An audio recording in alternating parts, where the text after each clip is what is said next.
Quasi-experiments are widely used in marketing to explain changes in consumer behavior, firm behavior, market level outcomes.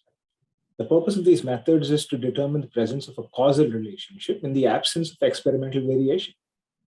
This journal marketing paper offers guidance on how to successfully conduct research in marketing with quasi-experiments.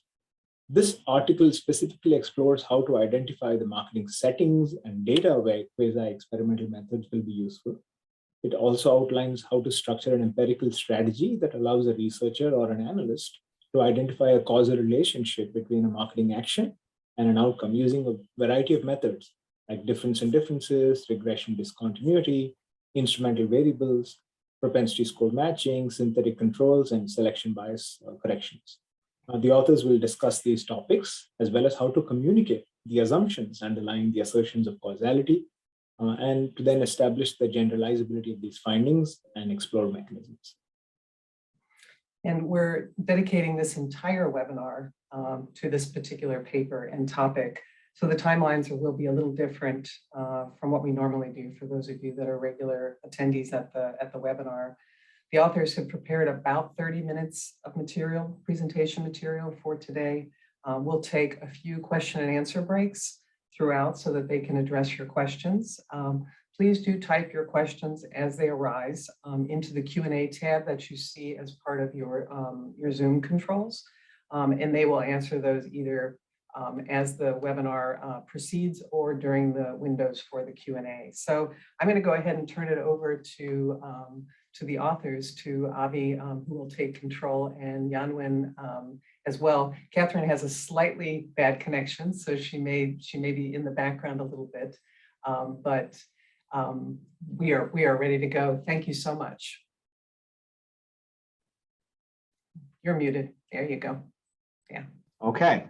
It's great to be here. Thank you so much. We're really thrilled to be able to present this paper, and we were thrilled that it appeared in the Journal of Marketing. So the overall agenda for the paper is to recognize that there's a real opportunity in research and in practice around quasi-experiments. And this opportunity has shown up in the academic literature, first in many ways in economics, culminating in this year's Nobel Prize, but also in, over the past, say, 2 decades, it's become more and more important to marketing academia. And we believe it also can play a role and has already played some role for marketing practice. So what's a quasi-experiment? Your goal in a lot of research is to identify what's causing what. So to figure out some causal relationship between between some factor X and some outcome of interest Y. And the way to do this, the gold standard way to do this is to run a field experiment. So you can manipulate the advertisement, the pricing strategy, the policy tool that's of interest, randomly show some subjects the treatment, show some other subjects control, and run with it. But it's often the case that you can't run a field experiment. It's either too expensive, it's too logistically complicated, or it may not be feasible for a variety of other reasons. And when you can't run a field experiment, what you use and you leverage is exogenous variation in factors within the data set that you have. So you can think about changes in the weather, changes in geographic boundaries. Often we have changes in contracts that, from the point of view of the people you're studying, are exogenous, are random. The firm might change policy. Individuals might have changes in the way their life, they might move, for example. There could be regulatory changes that affect what happens to firms and consumers. And so these allow you to approximate that real experiment, that randomization that we have in our gold standard with the treatment and control group, to establish a causal relationship.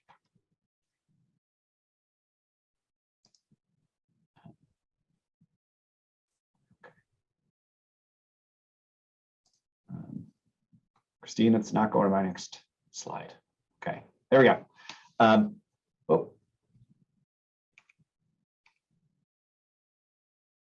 Okay, so the maybe the most prominent quasi-experiment in by marketing scholars that affected the bottom line in terms of millions and millions and millions of dollars of a company was an eBay quasi-experiment. So eBay was spending millions of dollars a year on Google search ads. And it seemed like those search ads were delivering a very, very high return in the sense that people tended to click on the ads. And when they clicked on the ads, they tended to buy stuff on eBay. Blake, Nosko, and Tadelis wondered if those ads on those search ads were really causing the sales that were claimed. And they were interested in running a large-scale field experiment. But eBay's management wasn't interested in that risk because it seemed to them that the advertising was working very, very, very well. And so something fortunate or unfortunate, depending on your point of view, happened, but certainly fortunate from the point of view of studying what was going on, which was eBay got into a debate, or sorry, eBay got into a disagreement with Bing, and they shut down all of their search engine advertising, not on Google, but on Bing. And what they found is it didn't affect their sales on Bing very much at all through Bing. And so that was a quasi-experiment, which is that the customers who were clicking weren't directly affected by the contract dispute between Microsoft and eBay. But nevertheless, that contract dispute led to Bing shutting down, which in turn allowed this team to assess whether those ads were causing sales through Bing, or if people would just click an organic link and buy anyway. And so that's the essence of the identification, which is through that random process, you can think through, there's a discrete event, and the question was, did those ads cause people to buy, or would people have bought anyway? The reason that's a hard problem, now we're gonna get into the technical part. The reason that's a hard problem is that for any given event, each individual, each customer has two possible outcomes. Outcome number one is they experience the treatment, and outcome number two is what would happen if they didn't experience the treatment. The problem is it's impossible for both of those things to happen at the same individual at the same time. So you can't both see the ad on Bing and not see the ad on Bing. You end up in one box or the other. And so the difference between these is the causal effect, but we can never truly measure it because we only observe one or the other.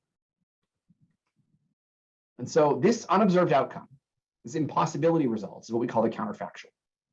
And the challenge here is that we never observe what would have happened for those who received the treatment had they not received the treatment.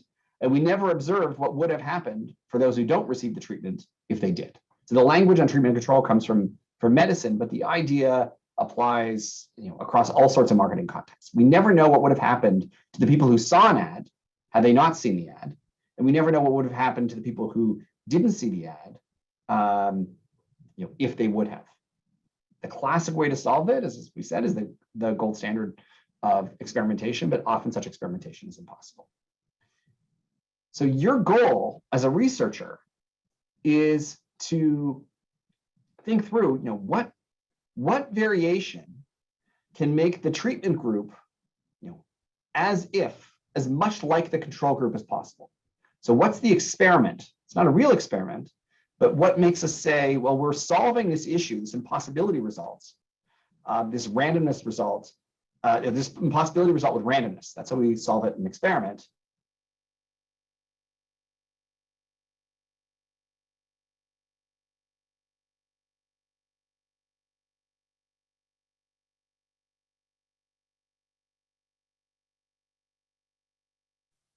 Looks like Avi might have frozen there for a second. So let's give him 10 seconds, see if he recovers. If not, then Yan-Wen, I think I'll have you or Catherine jump in and take over. Which of you would like to go ahead and do that? And I can give you control of the slides to do that while he gets back on screen. Well, it looks like I've appeared, so why don't I be a very poor substitute for Abby then? I'm sure he'll be back soon. Thank you. Anyway, Catherine, can you then can you request remote control from me on your Zoom bar? There's a remote control option. If you can just request remote control, I'll give you control of the slides. Do you see that on your Zoom toolbar? I'm afraid not. Do you mind, Christine, if I just give you orders instead rather than doing that? Sure. Okay, I can help you. Okay, Jan, you go ahead and ask me for permission, then it won't. There we go. Got it. All right. So what I'm going to, what as I said, was Abby, I think, was saying so well, is that your first job when you come to having this data set is really understanding the experiment. And I'm going to be blunt, maybe a little bit more blunt than Abby might have been, which is to say that to me, this is something that people never spend a long enough time on when they're writing a quasi-experimental paper. Because remember, at the end of it, your real aim here is to try and convince people that this is almost as good, we never be as good, as if we'd actually had a completely randomized experiment. And so as such, your job as a researcher is to go into far more detail than might seem natural into really explaining what happened and why all the things that you might worry about actually don't end up mattering. And so, Abby, I see you're back and you should just take over. Okay. Sorry about that, everybody.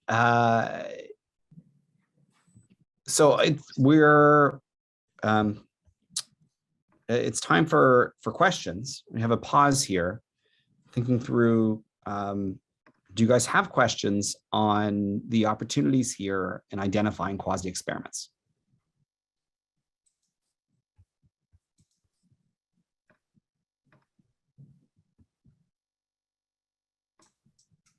I don't see any in the Q&A tab. If anyone So, does have any, go ahead and enter those now, or we'll just go ahead and proceed. I mean, we're sort of at the beginning, so maybe it makes sense to go ahead and, if you want to request control, I can give you control. Okay, I think that right now, was what- Yan-Wen has control. Okay, I think that may have been what caused the problem, but I switched computers. So hopefully this will be better. Okay.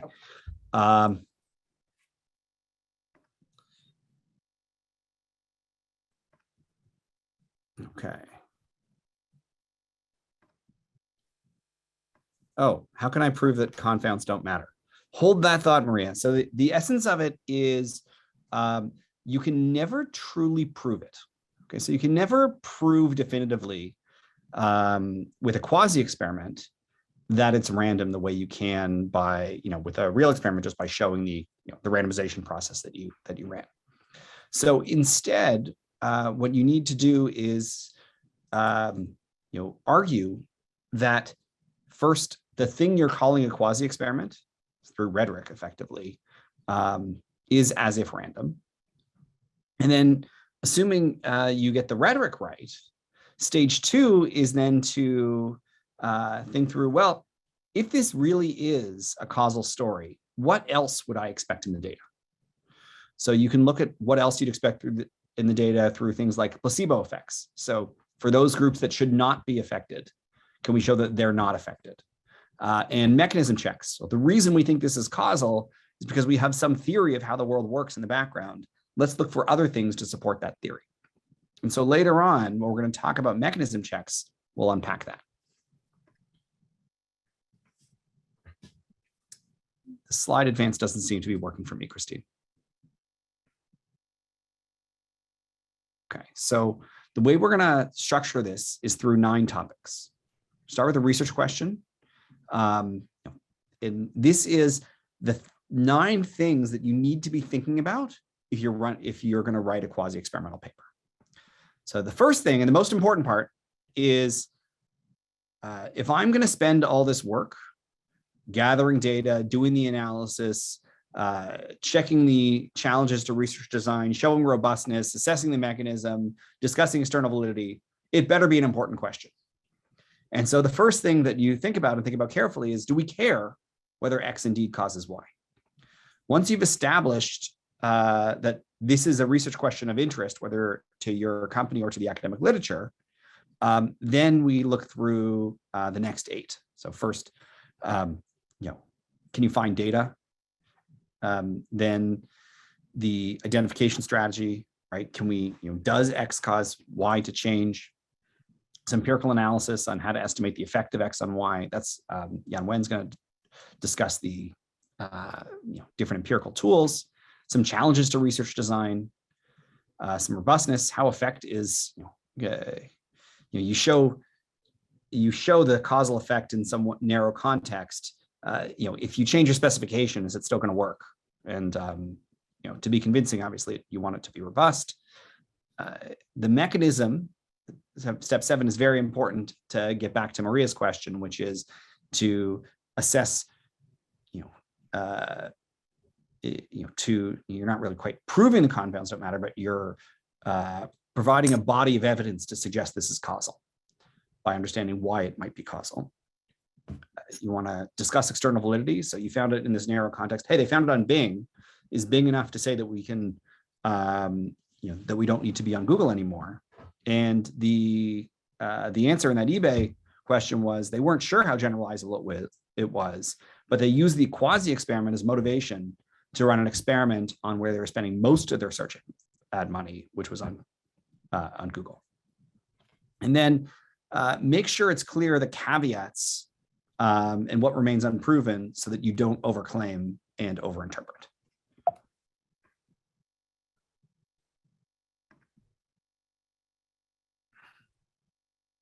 Okay, next slide, please. So we're thinking through, do we care? Does X cause Y? We got to think through, hey, is Y interesting? And by interesting, is that an outcome that's really going to matter to a broader audience in terms of an academic paper, or to the bottom line of your organization on the practitioner side? And then, if we're trying to think through, does X cause Y? Well, we're thinking through, is X interesting? Is the thing you're experimenting on, is that something that you can control so that once you know if it has a causal impact, you can do something about it?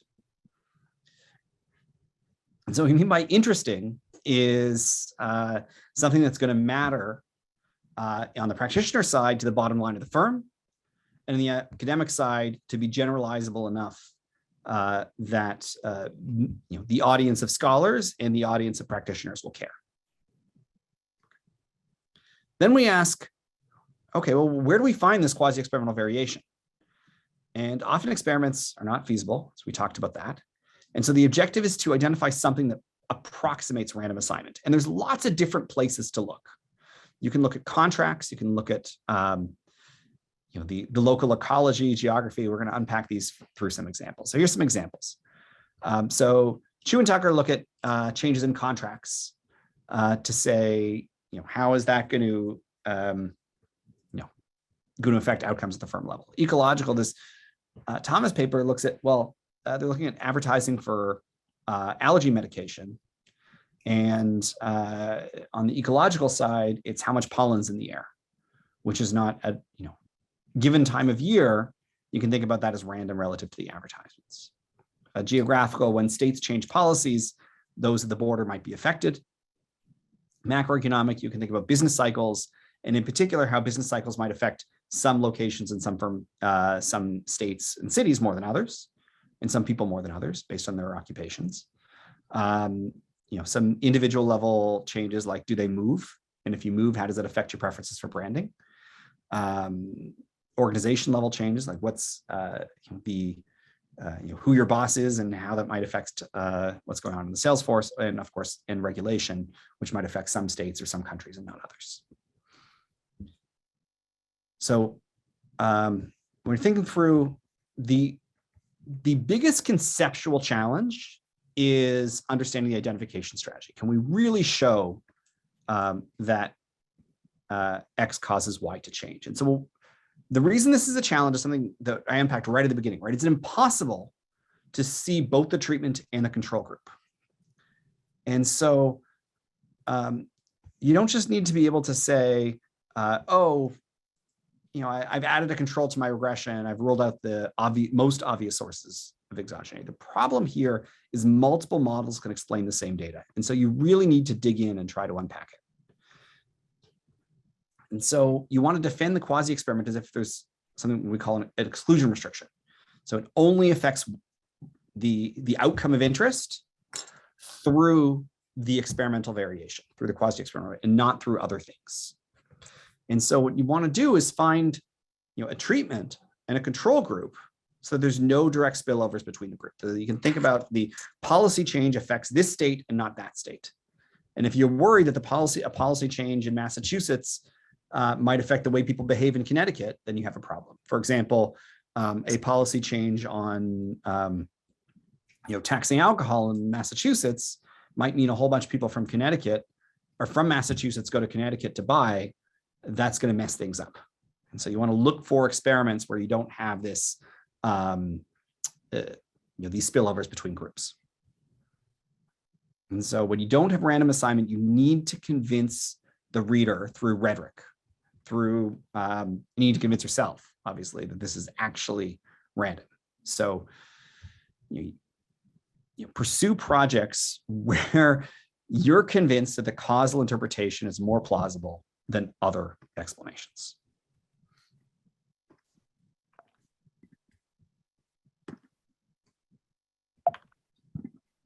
Thanks, Effe.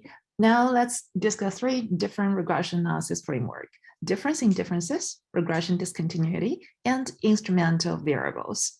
So these 3 methods differ in the technical details and practical implementations, but at the heart, they share something very similar, that is the emphasis on the validity of the quasi-experiment design, the importance of identification and exclusion criteria. Okay, so first, let's start with difference in differences. In a standard 2-period DID analysis, the treatment effect of interest, beta, measures the change in the treatment group over the 2-period relative to the change in the control group. When researchers have access to a panel data structure, of course, then we can extend this model to include individual fixed effect to control for invariant, individual heterogeneity, mu I, and also we can include time fixed effect tau t to control for time specific heterogeneity shared by all the units. The analysis framework of DID is just as straightforward as that. Treatment of effect beta, as you can see on the slides. But the burden is really to make sure you have clearly laid out all the identification assumptions and make sure the exclusion criteria is satisfied. And a common issue for DID analysis is whether there is alternative explanation in the measured changes between the treatment and control group other than the shock of the quasi-experiment. And in the general, like a supply-demand context, does the firm change any other marketing mix along with the quasi-experiment shock?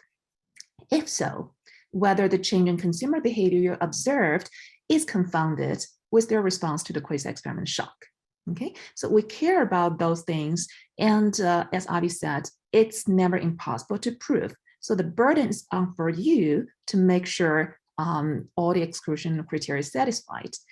And some exploration can be done with the raw data, for example, to check whether the treatment and control units at least behave similarly before the shock. You can use like a parallel trend assumption to plot out the 2x2 tables or even observe the time series like graph to show that. But overall, DID is very popular, relatively straightforward to exercise, and a powerful tool to analyze quasi-experiments. Next, regression discontinuity. Regression discontinuity is applied when the quasi-experiment relies on an exogenous arbitrary threshold. It is believed that consumers just above and just below the threshold should be similar in lots of ways, And so their outcomes can be compared to assess the impact of the treatment. At first glance, right, people may think, okay, there are lots of settings to apply regression discontinuity because marketing campaigns and decisions are always made on a threshold, or most often made on a threshold. For example, a promotion campaign can use $50 as a cutoff, and then we can compare for those who spend $49 versus for those who spend $51. But the key thing is we have to make sure the threshold, it is essentially arbitrary and it's not linked to any other discontinuity in the behaviors. For the example I just mentioned, $50 example, if the firm promotes the threshold and consumers try to reach the $50 spending threshold, then this would create a substantial difference between those who spend $49 versus those who spend $51 in terms of their motivation and very likely their price sensitivity. If that is the case, then we cannot attribute simply the difference in the key performance metrics to the effect of receiving that marketing incentive, because now the allocation on the two sides of the $50 is confounded with individual self-selection into either one of the two sides. Therefore, it is very important to assess the source of the threshold when applying regression discontinuity. Always ask yourself the question whether the threshold is arbitrary or not. And that's why raw data exploration is required to provide some empirical evidence, at least to assure the characteristics of the units on the two sides of the thresholds look similar. Once the source of the threshold is explained and defensed using the data, we can estimate the following equation, and beta here also measures the treatment effect. Okay, next, let's take a look at instrumental variables. The instrumental variable analysis is, in my opinion, a very good illustration of how we should throw out variation in the data that is not exogenous and only focus on the good parts, that is the clean parts, the exogenous part of the variation, to investigate the causal effect of X on Y. We need to first appreciate that the covariant X carries on both useful variation to identify the cause effect, as well as the relatively less useful confounded information. So from the quasi-experiment perspective, the instrumental variable Z can be viewed as a treatment in the quasi-experiment study. So the treatment, or the Z variable, affects the endogenous variable X directly. In the first stage, we then obtain the part of X that can be explained by the quasi-experiment shifter Z. In the second stage, then we use the useful variation containing X to identify the causal effect. So it may look like we want to uncover the causal relationship between X and Y, true, but practically, the implementation-wise, we focus on how Z and Y are related causally. Okay, of course, there's always a challenge to get a strong IV, knowing that the context and institution setting definitely helps. And in the paper, we follow Angrist and PHK to offer a sequence of practices to standardize the data exploration and preparation works for instrumental variable. However, we want to emphasize we do not mean to create unproductive dogmatism. Okay, so these are the three regression analysis framework we would propose for quasi-experiment analysis. And a more general view is that quasi-experiments range in how plausible the exogenous variation is.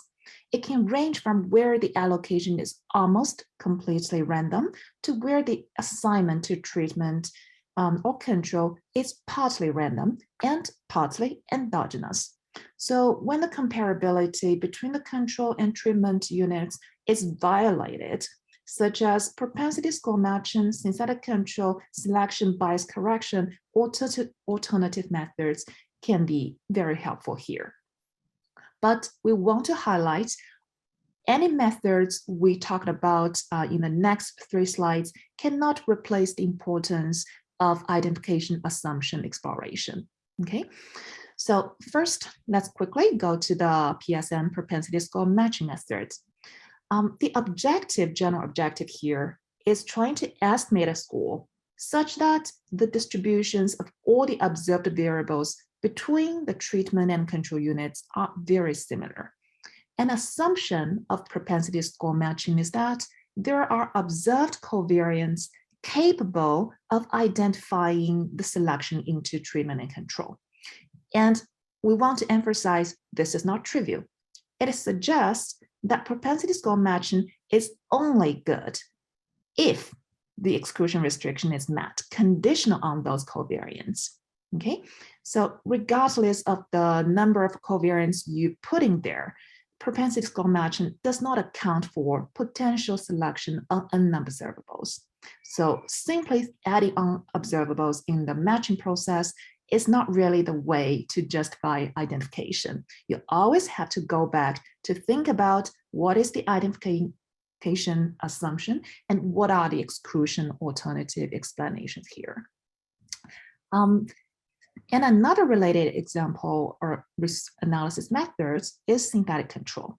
Synthetic control is used when researchers are interested in how an event or shock affects the evolution of the outcome. And to make the treatment and control units similar, matching is also done, but this time not on a number of covariants observed, but matching is done over all the pre-treatment outcomes in every period. So by using a convex combination of all the control units, they created a synthetic control unit that very well presents the treatment unit in all the pre-treatment periods. So then this allows them to provide causal inference on the trajectory of the outcome in the future. So as we can see here, right, it lands well in context where a relatively small number of treatment units and control units are observed for a very long time of period, okay?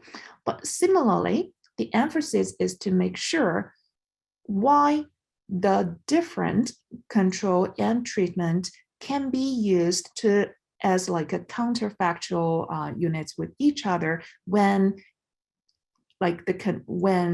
covariance is thrown in the matching process. This is always like the most important question to answer, okay? And next, the last method we want to briefly discuss here is selection bias correction. Practically, when the allocation to the treatment is not random, then self-selection into the treatment needs to be modeled. It is useful to estimate a Hackman selection model to explicitly model the selection process. And generally, right, the requirement is to make sure at least one variable in the selection equation satisfies the exclusion restriction. So the idea is very similar to the IV approach. We rely on the clean good variation introduced by that one exclusion restriction variables to control for the selection process, and then to identify the causal inference. So as how much I've talked about, you can see it doesn't matter which method you apply here, right? Doesn't matter the model specification. The emphasis for quasi-experiment analysis is always to make sure you've tried everything to try to validate the identification assumptions, okay? So because it's never possible to actually prove, right, the identification assumption and to the exclusion restriction. So it's always a very good practice to see how the estimated causal effect actually is robust across different contexts, including throwing different controls, trying different functional forms, choosing different time periods under study, and by trying different dependent variable, and to try placebo test. So after you try all of that, we don't mean to say the effect has to be exactly the same, but by trying lots of robustness tests, you can kind of get a sense whether the treatment effect there is robust. Now back to you, Ali. Okay. We have some time for questions. If there's questions about the method details from Yanwen.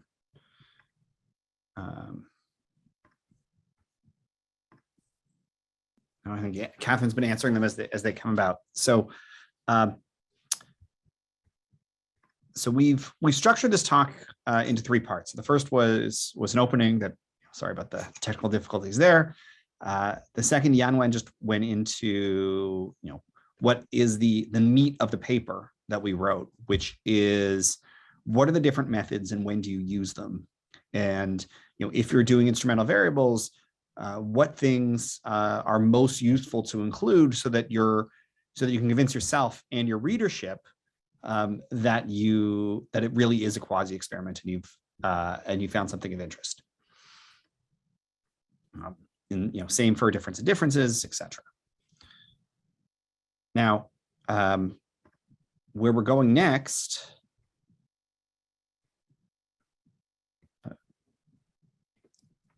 Where we're going next is to unpack this idea of the mechanism. So once you've figured out your data and you've shown there's a quasi-experiment and you found a causal impact, often we want to understand why. So it's not just, hey, we want to know, does advertising cause sales? But especially for academic papers, we want to know, what is it about the advertising that increased revenue? When we change the prices, for products, why did some succeed and others fail? When the policy change came in, what was it that led to a change in behavior?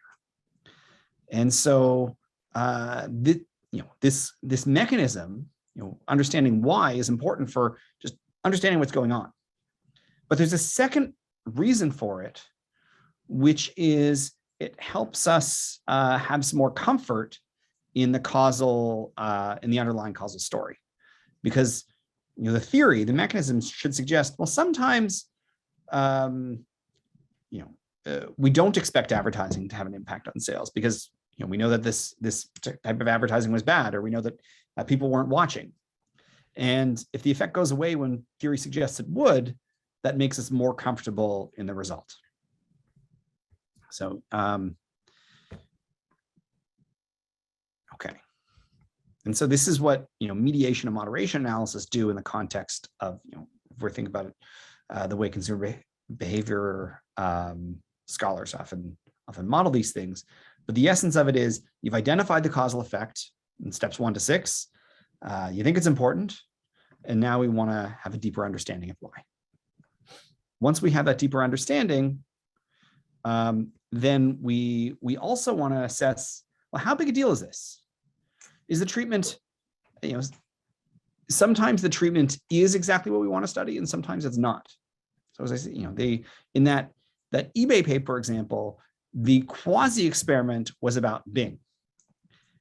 But Bing was only a small fraction of their search advertising. And so the external validity, the big question for them was, hey, is this result that we found on Bing search going to apply to where we spend most of our search advertising funds, which is on Google search? There may be other concerns that, well, the treatment population, while you have found a control group that is like the treatment, it's not really representative of the entire population. And so, for example, there's been a number of recent projects started by, the idea of this identification strategy was from Brad Shapiro at Chicago, where he looked at border counties and border areas within DMAs.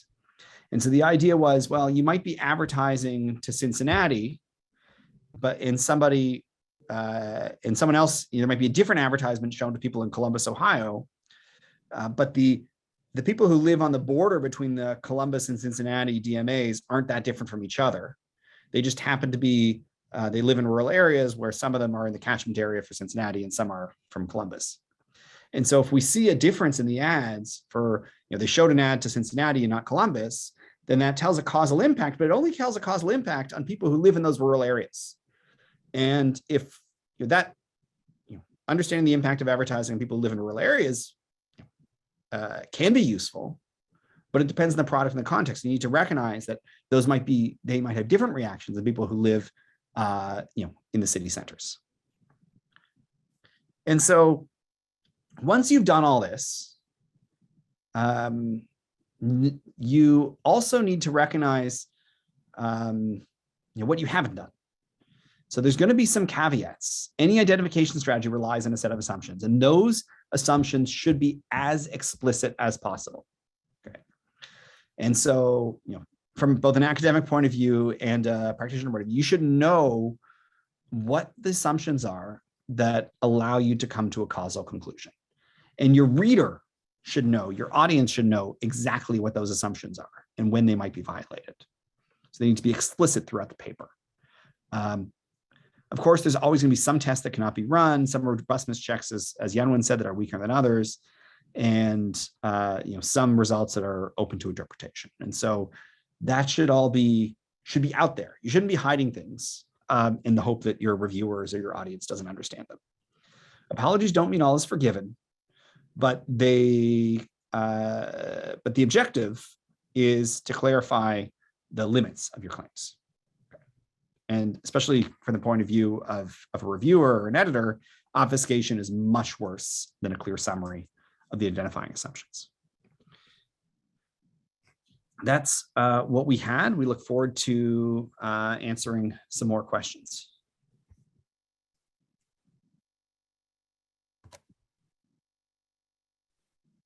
Thank you all so much. There's so much going on in the paper. It's such a wonderful paper for the field. And so thanks for taking the time to share it. What I'd like to do is we have some questions coming in now. And all of you can see these as well. So if you would like to go ahead and pick those up and field them, I think if maybe just repeat those as you're answering them. And also if you want to go back to any of the questions that were already answered, to do any other elaborations, that would be great. Go ahead. Okay.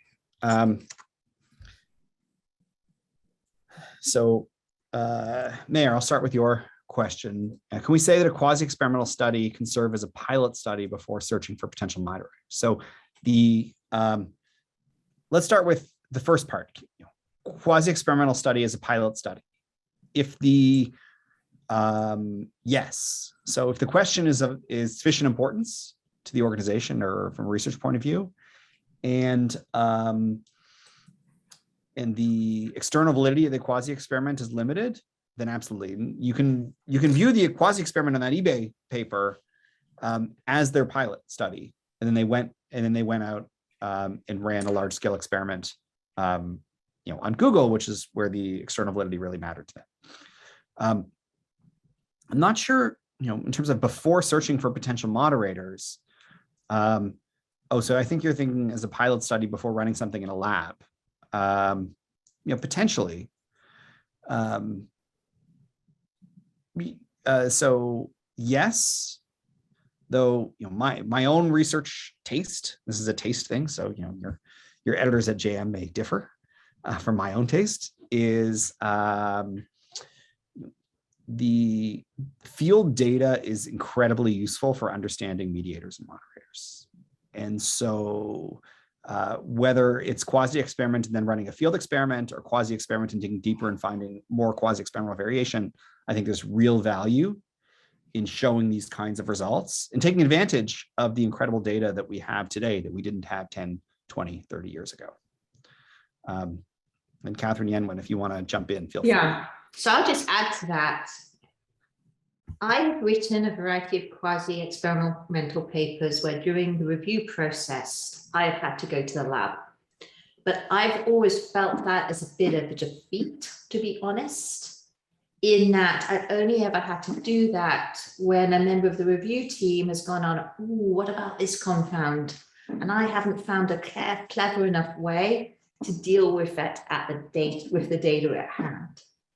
So I think the way actually it's going to feel a bit unintuitive, but the way to sort of think about it is that you're hoping to be able to, in some sense, be able to answer your complete question with the observational data rather than going to the lab. And that's a little bit of a change in maybe emphasis from, I guess other ways of proceeding of academic inquiry.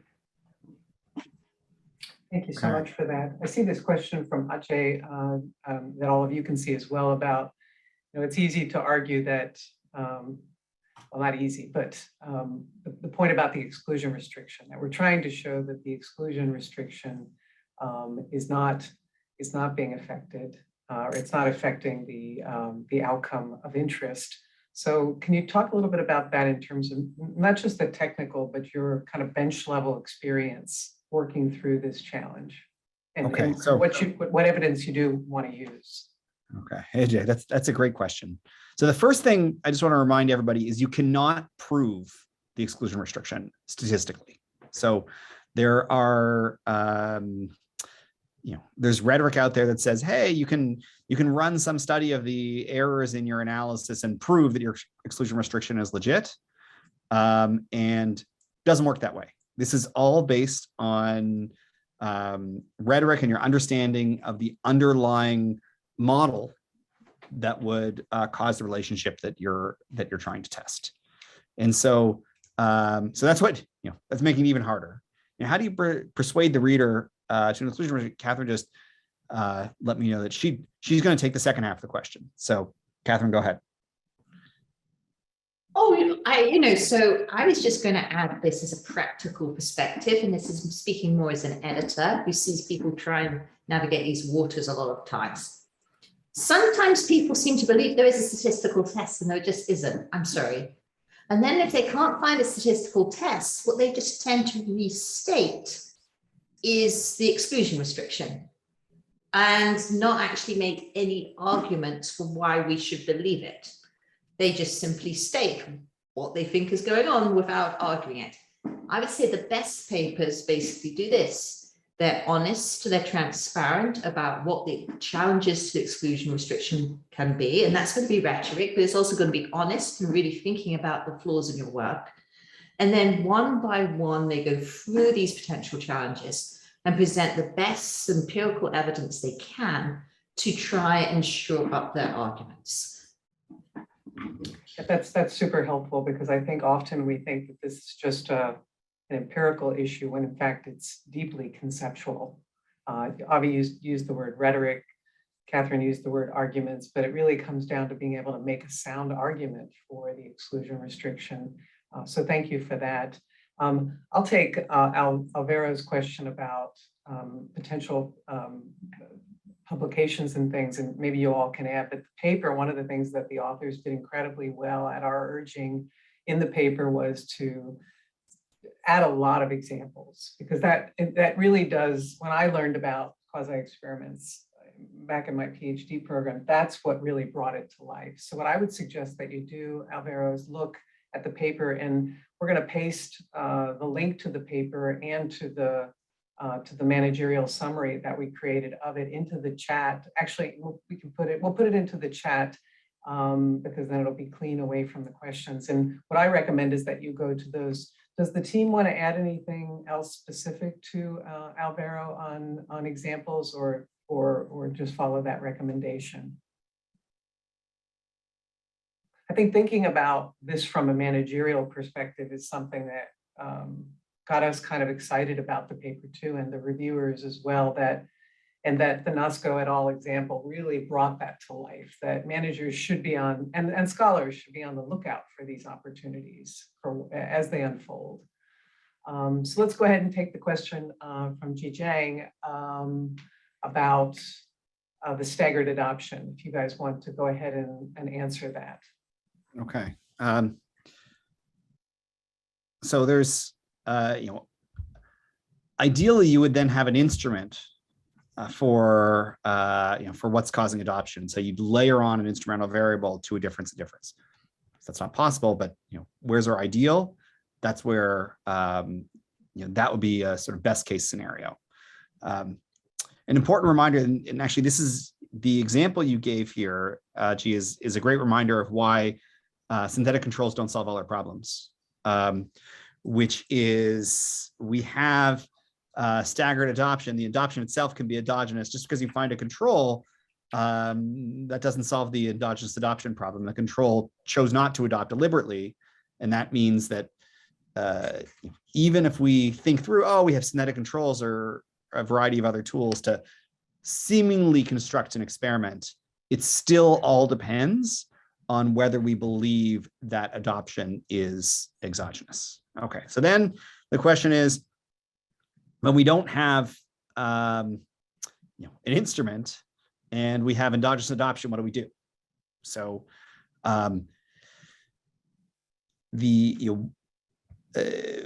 one thing we can do is say, well, maybe adoption is endogenous, but the exact timing of it might be exogenous. And so that we can essentially layer on something like a regression discontinuity to our diff and diff. And sometimes, especially if this is in a research paper, if we have endogenous timing and there's nothing we can do about it, maybe there's nothing we can do about it. It's not the best paper. And we should, rethink what we're, rethink the approach.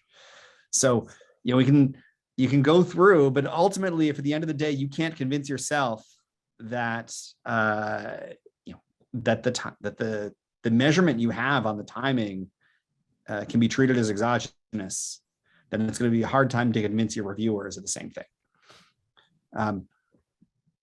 And Bhavna, I think this is going to be related to your question too, which is, what do you do when there's no control group and the policy is affecting everyone in our data sample? Well, if there's no control group and the policy is affecting everyone in your data sample, you can't do a difference in difference. Maybe you can do a regression discontinuity. So compare one versus the other and just do the before and after. Maybe there's certain groups that are going to be more affected than other groups. And so you can think about it as a level of degree, but it's going to be very, very hard to answer that kind of question. So Catherine, I'll go over to you for that one. I don't know if I'm going to help, but in some sense, this has been the whole challenge for every single paper written on GDPR, which is the biggest privacy regulation we've ever had. And the reason it's a challenge is it's big because it affects the entire world. So all the authors who've been trying to write papers on it have really sort of struggled with that. I think some people have, I've actually said the paper's done the best job they can. And what I'd say is that because this is such an important policy shock, the fact it affects the entire world, and that's a struggle for traditional identification, almost means that we have to embrace slightly less than ideal arguments about the exclusion restriction because of the importance of the policy. So maybe what I would say about that is that in the end, if your policy question is so important, that it's affecting everyone in the entire world, then you're going to do the best you can. And I think just be incredibly apologetic for the fact you don't have a cleanest identification. Great. Hari, do you want to jump in? I have a question perhaps to all three of you. Thank you for this webinar. Obviously we have had a rapid growth of with predictive models and automated algorithms. So our ability to predict outcomes today is better than it's ever been. So what do you think some positives are and some negatives are for the field of identification because of this? It's a totally different tool. It's a useful tool, but it's a totally different tool. So predictive modeling doesn't help with identification. Predictive modeling might allow you some more flexible controls to use more different variables than you might otherwise use. But ultimately, causal econometrics are different from predictive econometrics, and I think there's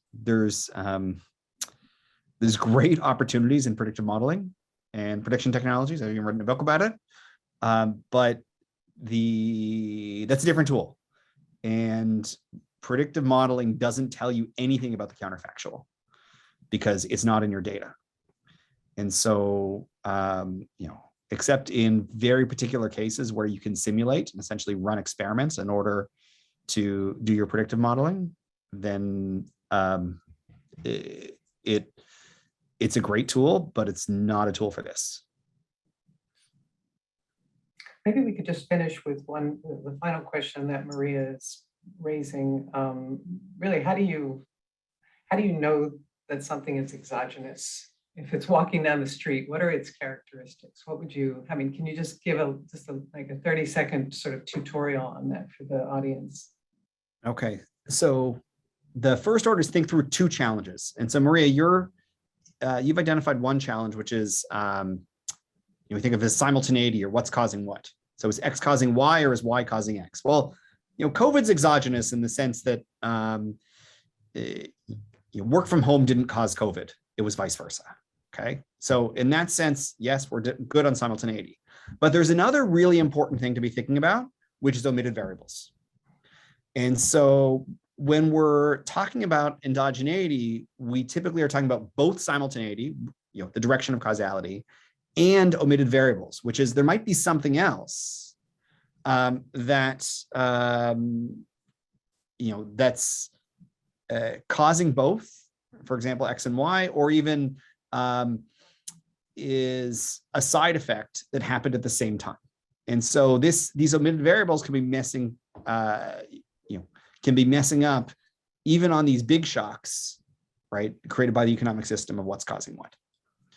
And so the exercise then is to think through, should I worry about exogeneity in terms of simultaneity and in terms of omitted variables? And if you're comfortable with both of those, you're likely to be comfortable on the exogeneity side.